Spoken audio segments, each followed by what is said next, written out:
Hola, ¿qué tal amigos? Es un placer saludarlos en Spanish Public Radio. Soy Salvador España y les doy la más cordial de las bienvenidas a este programa Espiar y tu Dinero, en el cual nuestro asesor financiero Ramiro Javier Atristain nos habla sobre cómo forjar una buena relación con el dinero para que tengamos una vida financiera mucho más saludable.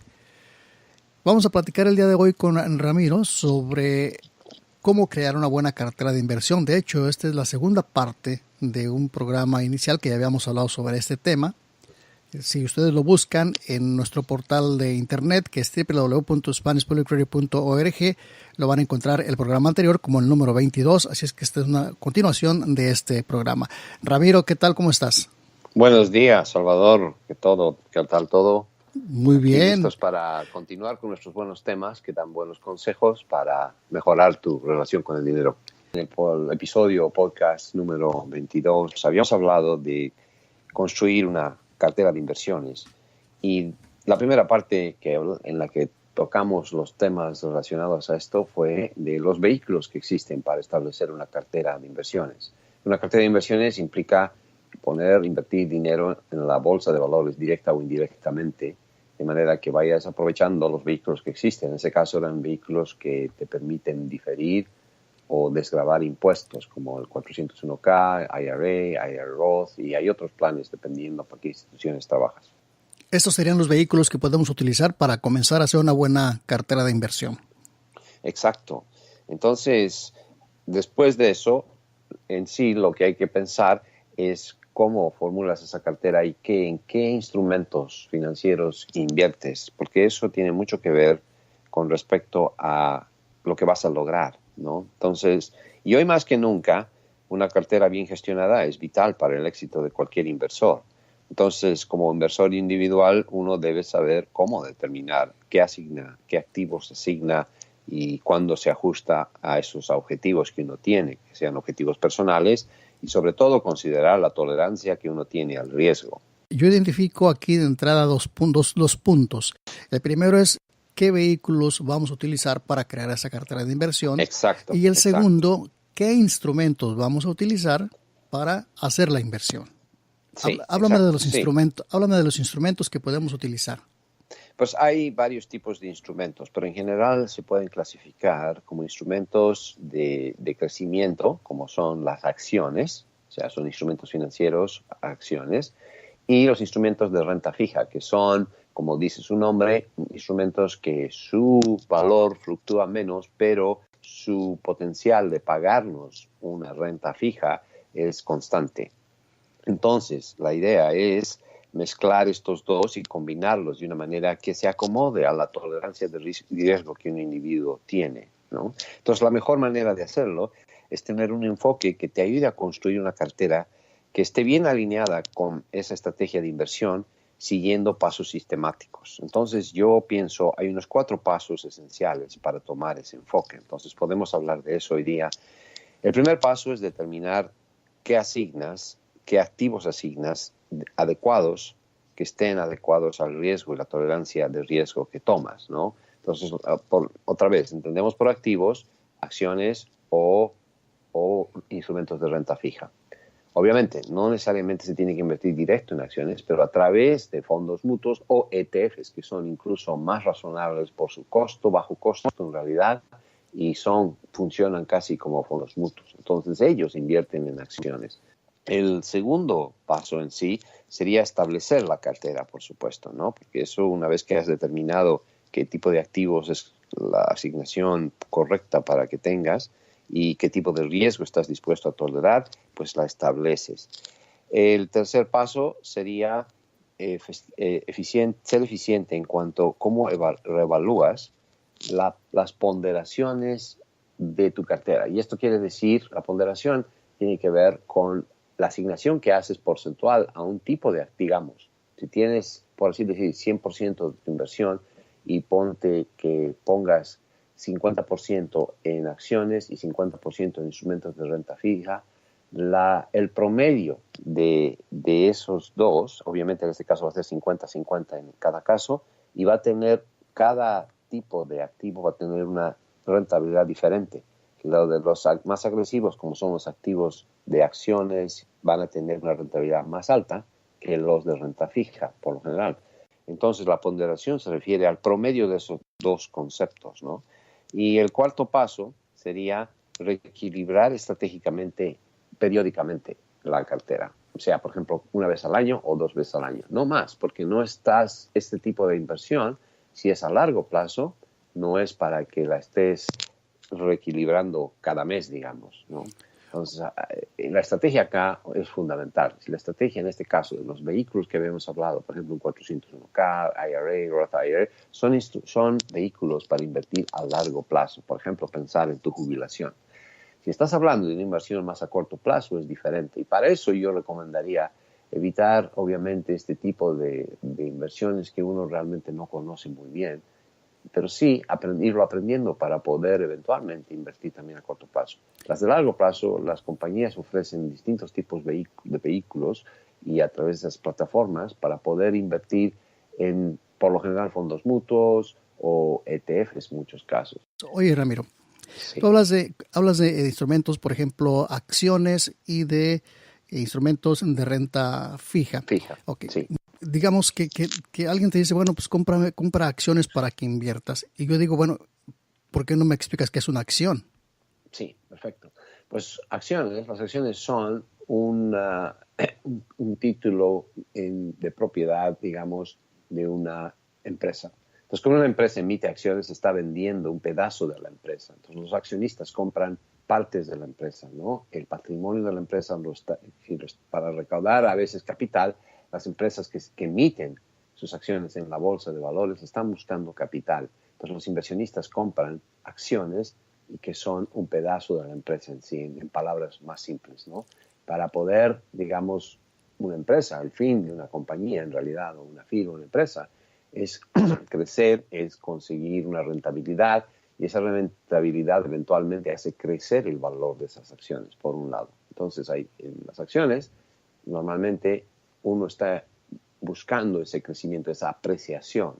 Es como, por ejemplo, en el caso de que comprases un bien inmobiliario, una casa, un edificio, un piso, lo compras a un valor determinado y en unos años, idealmente, se aprecia el valor. Las acciones de igual manera.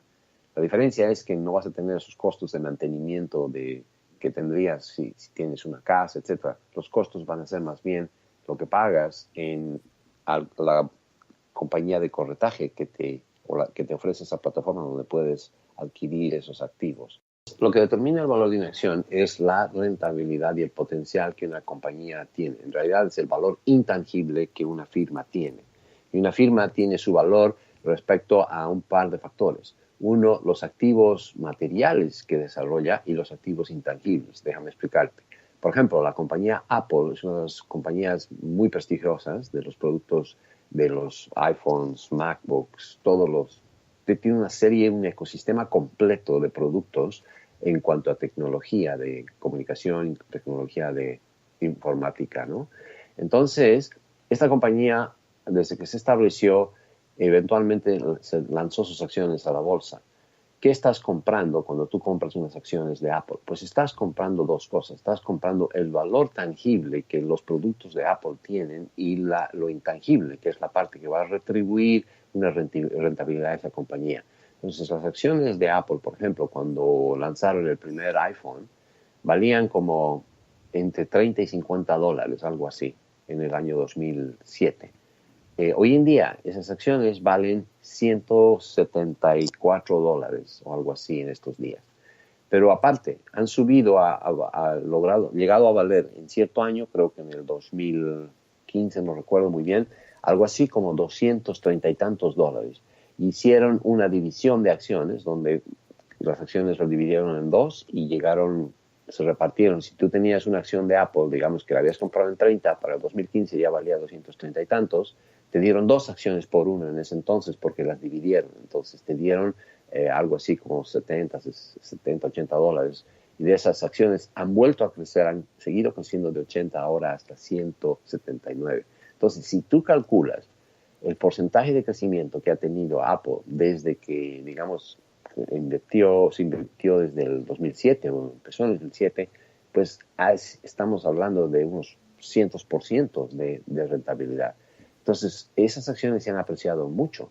Y así hay muchas compañías que van apreciando su valor y encima tienden a pagar dividendos, que es un pago, digamos, ya sea mensual o trimestral o semianual, donde pagan a sus inversores, a sus accionistas, una cantidad por cada acción que tengan. Para estar claros, la mayoría de las empresas que están, por ejemplo, en la lista de las S&P 500, que es el Standard & Poor's 500, el 68% de su valor es intangible. O sea, es la marca, es el potencial que tienen, es la reputación que tienen, todo eso, ¿no? Porque si calculas o ves su capitalización, la capitalización de cualquiera de estas empresas tiende a ser un 40% es los activos tangibles que tienen, ya sea los bienes inmobiliarios, ya sea la maquinaria que tienen, todo. Pero la propiedad intelectual, todo lo demás, la marca en sí, vale un 60 y tantos por ciento, como había dicho. Entonces estás invirtiendo en eso. Es por eso que las acciones en parte fluctúan de valor día a día, porque la percepción del mercado de ese valor intangible obviamente varía, pero también tiene mucho que ver, hay muchos factores, ¿no? Cómo está yendo el mercado, cómo está yendo la industria, aparte de también el tipo de innovación que tienen, y por eso, compañías como Apple es una compañía innovadora que constantemente tiene productos nuevos, está captando el mercado. Ha sido un innovador desde un principio que muchos han tratado de replicar y copiar y obviamente hoy en día tiene más competencia porque hay varias compañías que están ya haciendo productos que se equiparan a los productos de Apple, ¿no? Pero el punto que quiero explicar acá es que estás invirtiendo en eso, en ese valor futuro y potencial que te va a dar una rentabilidad porque tus acciones se aprecian un montón y aparte te pueden pagar dividendos. Entonces, ese es el tipo de inversión que estás haciendo cuando inviertes en acciones en una compañía. Invertir en acciones obviamente va a conllevar un riesgo mucho más alto que invertir en valores fijos o algo así como tú mencionabas. Sí, instrumentos de renta fija, exacto. Instrumentos de renta fija. Ahora, explícanos un poco qué es un instrumento de renta fija. Exacto. Un instrumento de renta fija es un instrumento de deuda en realidad. O sea, por ejemplo, la ciudad de Chicago emite deuda, es decir, se presta del mercado de capital X cantidad para financiar sus proyectos, la infraestructura y todo lo que tienen. Y así hace el estado de Illinois, todos los estados, el país, los gobiernos, todas las municipalidades se prestan dinero de alguna manera. Entonces lo que emiten es deuda, una nota que dice, tú nos das X dinero, nosotros damos esta nota y te vamos a pagar el interés, ya sea mensual, semianual o trimestral, de esa deuda. Entonces tú estás comprando un instrumento como si estuvieras prestándole dinero en realidad al que emite esa deuda. Entonces esto es uno de los mercados más grandes en cuanto a capital que existe, que ha existido desde mucho tiempo. Porque si te pones a pensar, todo está financiado de alguna manera. Estamos hablando de la infraestructura, los que construyen carreteras, las municipalidades que hacen obras, todo está financiado por algún instrumento o por alguna emisión de instrumentos de renta fija. Entonces, los instrumentos de renta fija en sí es una deuda en la cual tú estás aportando y estás comprando, digamos, y se llaman bonos. Son bonos que pagan una renta fija. El bono tiene una madurez, es decir, está hecho una emisión ya sea de 3 años, de 5 años, de 10 años, de 30 años. Entonces, quiere decir que maduran en, digamos, 30 años. Entonces, el valor, si un bono vale $1,000, de repente lo compras en forma descontada. Es decir, digamos que lo compres a $800, que vale $1,000.